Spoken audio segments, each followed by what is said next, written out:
Pak Yudida adalah Kepala Satuan Pelaksana Penyiaran dan Pak Ervan Komisioner Bidang Perizinan. Dan apa kesan-kesan Bapak? Saya kira secara keseluruhan kita sudah melakukan apa yang disebut sebagai kegiatan verifikasi faktual hari ini ya. Ini merupakan salah satu tahapan dalam proses perizinan di Komisi Penyiaran. Jadi kita sudah masuk ke dalam studio yang saya kira sangat representatif ya, cukup ya. Kemudian tadi ada beberapa ruang penunjang ya. Dan kita juga sudah melakukan verifikasi, pemeriksaan berkas dan lain-lain. Saya kira juga sudah cukup bagus. Tinggal nanti kita lanjutkan proses tahap berikutnya, yaitu evaluasi dengan pendapat. Saya senang lagu-lagunya Pak ini, mungkin karena usia saya cocok ya. Gitu Pak.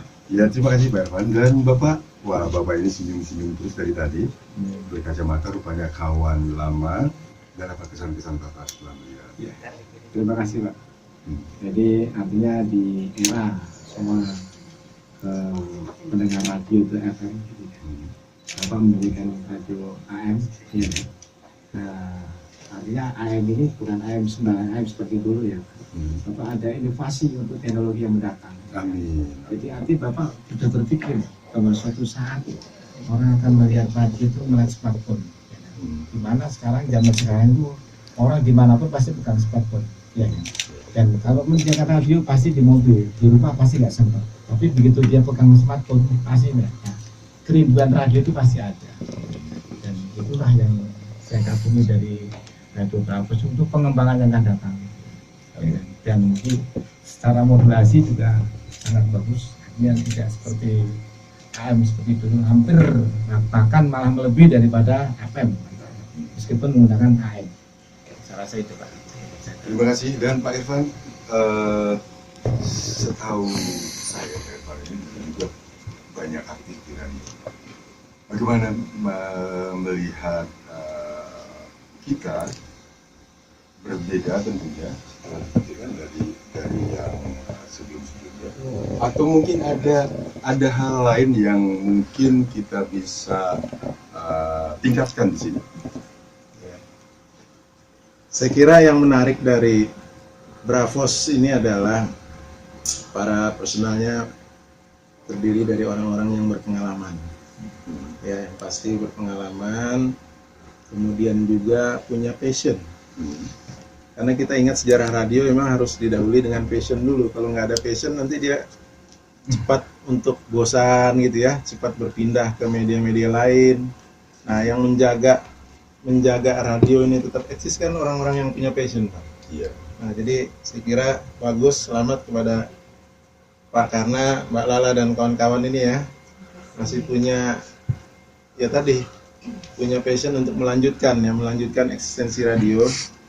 Karena walau bagaimanapun ya orang radio ya dialah yang harus juga melakukan inovasi tadi kalau ditanya. Saya kira kalau untuk kreativitas dan lain-lain cukup ya. Tadi saya setuju dengan Pak Yudida, yang membedakan adalah inovasi di bidang teknologi. Jadi inovasi bidang teknologi ini nanti mungkin akan membuat satu lompatan atau satu katakanlah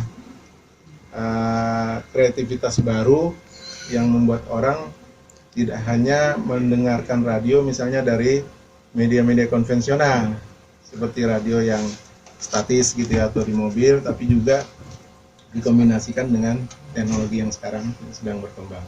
Nah, ini mungkin peluang ini mungkin yang harus nanti dikembangkan, bisa saja nanti ditangkap oleh generasi muda kan. Nah, anak muda sekarang ini kan sangat melek teknologi.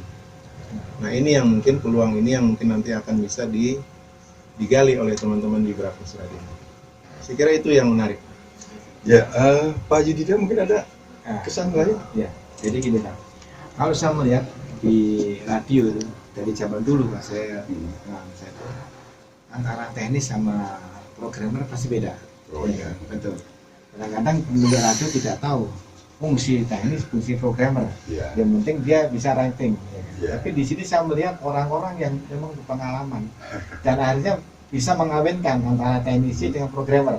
Nah, akan menggantikan suatu terobosan modulasi.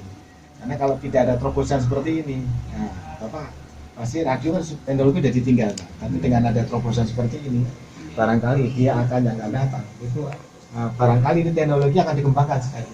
Cuma masalah kita belum ada seperti ini. Dan saya percaya dengan orang-orang ini pasti akan sukses. Baik, terima kasih Pak Yudha, Pak Irfan. Baik, ketemu lagi. terima kasih. Kesempatan yang akan datang. Selamat untuk Berapas Radio. Dan jangan segan-segan atau jangan datang ke kita, dan kita akan lakukan apapun. Kalau misalnya ada sesuatu yang perlu kita tingkatkan, kita akan tingkatkan. Dan mungkin lain kali akan saya undang lagi datang sini Pak Yudha, Pak Irfan. Kita ketemu di lain kesempatan. Terima kasih. Sama-sama.